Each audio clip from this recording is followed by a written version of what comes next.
This briefing focuses on the Netherlands. The goal of this presentation is to inform you on various aspects of that country in preparation for your upcoming investment decision. There are many aspects of a country that may be relevant to potential investment decisions, and the various languages of a country is the first of such issues.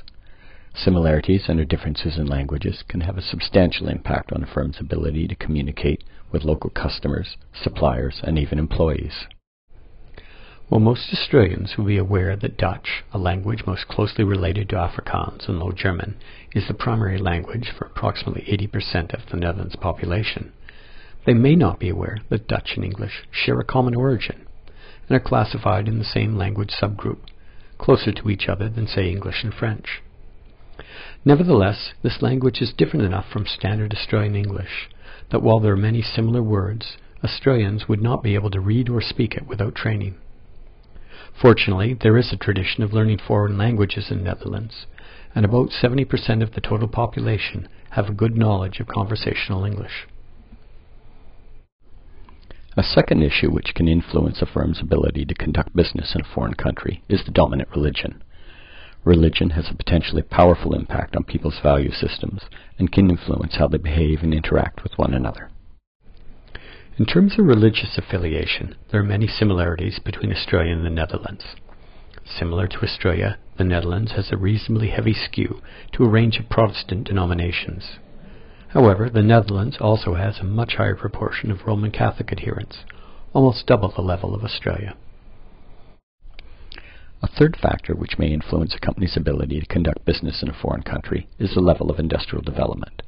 This not only influences the cost of labor in a country and the consumption patterns, but it also arguably shapes the attitudes, values, and behaviors of the population in general.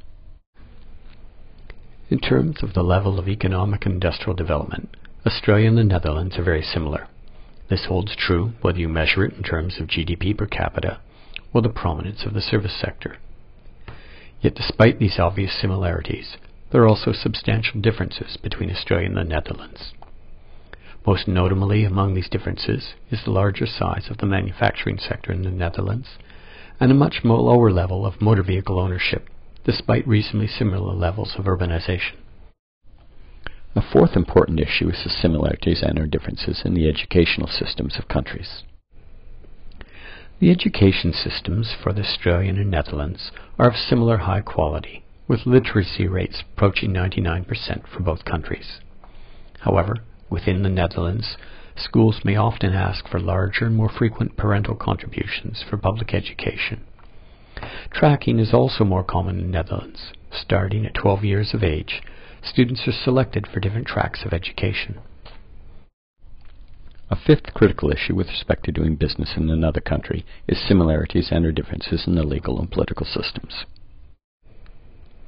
Like Australia, the Netherlands is both a parliamentary democracy and a constitutional monarchy. In both countries, the monarch is largely a ceremonial role. However, there are some instances where the Dutch monarch does have some elements of actual power. For example, in the Netherlands, the monarch nominates all of the ministers who form the government after an election. In addition to that, within the Dutch government, consensus is much more heavily emphasized than in Australia. A sixth, but potentially more subtle issue, is similarities and/or differences in actual business practices. This can involve simple but potentially embarrassing issues, such as how to properly greet people and attitudes towards time.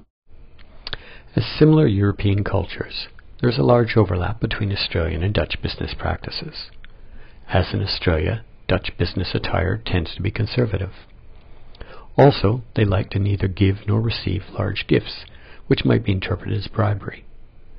Similar, direct eye contact in both countries is felt to be a sign of sincerity. Nevertheless, Dutch business practices also differ from Australian practices in a number of aspects. For example, punctuality is even more heavily stressed in the Netherlands. Appointments will be carefully scheduled and never assume they can be changed at the last minute.